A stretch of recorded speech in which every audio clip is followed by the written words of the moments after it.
નમસ્કાર મિત્રો આજે તારીખ 1 જુલાઈ 2026 આજે ગુજરાતમાં સૌરાષ્ટ્ર અને દક્ષિણ ગુજરાતમાં મેઘમહેર શરૂ થઈ ગઈ છે અને ધીમે ધીમે હવે મધ્ય ગુજરાતના પણ અનેક ભાગોમાં વરસાદની શક્યતા રહેલી છે। મિત્રો આગામી 5 દિવસ શું છે વરસાદની આગાહી, કયા જિલ્લામાં વરસાદની શક્યતા વધુ છે અને હવે મેઘ તાંડવ કઈ જગ્યાએ થઈ શકે છે, તમામ પ્રકારની માહિતી આ એક વિડીયોમાં તમને મળી જવાની છે। મિત્રો મહત્વનું છે કે આગામી 5 દિવસ મહારાષ્ટ્ર માટે રેડ એલર્ટ આપવામાં આવ્યું છે।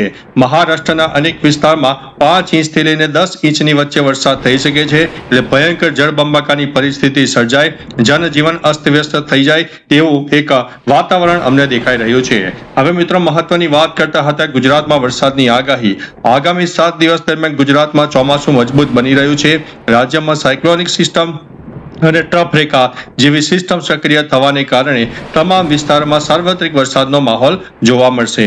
હવે મિત્રો વિસ્તારો પ્રમાણે વરસાદની આગાહીની વાત કરીએ તો 1 નંબર ઉપર દક્ષિણ ગુજરાતને ગણીને ચાલવો, જેમાં સૌથી વધુ એલર્ટ આપવામાં આવ્યું છે। આ પ્રદેશમાં આગામી 5 દિવસ માટે ભારેથી અતિ ભારે વરસાદની સંભાવના સાથે રેડ અને ઓરેન્જ એલર્ટ જાહેર કરવામાં આવ્યું છે। જિલ્લાઓ પ્રમાણે વરસાદની આગાહીની વાત કરીએ તો સુરત, નવસારી, વલસાડ, ડાંગ, તાપી, ભરૂચ, નર્મદા અને દમણ તેમજ દાદરા નગર હવેલીમાં વરસાદની શક્યતા રહે છે। આગાહીની વાત કરીએ તો તમામ જિલ્લામાં મોટાભાગના સ્થળોએ મુશળધારથી અત્યંત ભારે વરસાદ થવાની શક્યતા વર્ણવવામાં આવી છે। મિત્રો હવે વાત કરીએ તો મધ્ય ગુજરાતની। આ પ્રદેશમાં આગામી 2 થી 5 જુલાઈ દરમિયાન મજબૂત સિસ્ટમના કારણે સારે અને ભારે વરસાદ પડવાની પૂરેપૂરી શક્યતા દેખાઈ રહી છે। આણંદ, વડોદરા, ખેડા, અમદાવાદ, પંચમહાલ, દાહોદ, મહીસાગર અને છોટાઉદેપુરમાં વરસાદ પડી શકે છે। શરૂઆતના દિવસોમાં વાદળછાયા વાતાવરણ વચ્ચે હળવાથી મધ્યમ વરસાદ રહેશે, પરંતુ 3 થી 5 જુલાઈ દરમિયાન બંગાળની ખાડીની સિસ્ટમના કારણે કેટલાક વિસ્તારમાં 4 થી લઈને 6 ઇંચ જેટલો ભારે વરસાદ પણ પડી શકે છે। હવે જે મિત્રો સૌરાષ્ટ્ર અને કચ્છના છે તેમના માટે અગત્યની આગાહી।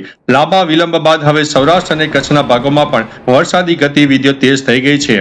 જિલ્લાઓ પ્રમાણે વાત કરીએ તો રાજકોટ, જુનાગઢ, અમરેલી, ભાવનગર, ગીર સોમનાથ, જામનગર, પોરબંદર, મોરબી, દેવભૂમિ દ્વારકા, સુરેન્દ્રનગર, બોટાદ અને કચ્છના અનેક વિસ્તારમાં વરસાદની શક્યતા રહે છે।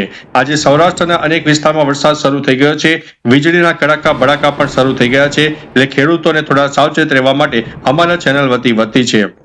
આગામી દિવસોમાં અનેક જિલ્લામાં ખાસ કરીને સૌરાષ્ટ્ર અને કચ્છના અનેક જિલ્લામાં ગાજવીજ સાથે વીજળીના કડાકા ભડાકા સાથે અને 40 થી 50 કિલોમીટર પ્રતિ કલાકની ઝડપે પવન સાથે મધ્યમથી ભારે વરસાદી ઝાપટા પડવાની સંભાવના છે। દરિયા કિનારાના વિસ્તારોમાં ભારે પવન પણ ફૂંકાઈ શકે છે।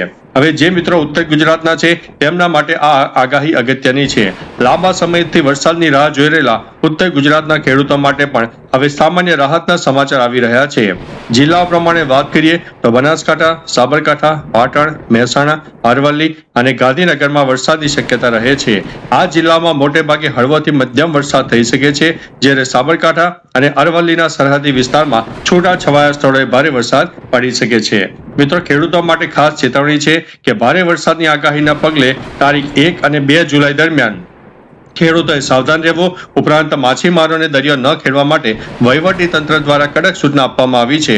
વરસાદની સાથે કેટલાક વિસ્તારોમાં બફારાનું પ્રમાણ પણ હજુ પણ રહી શકે છે।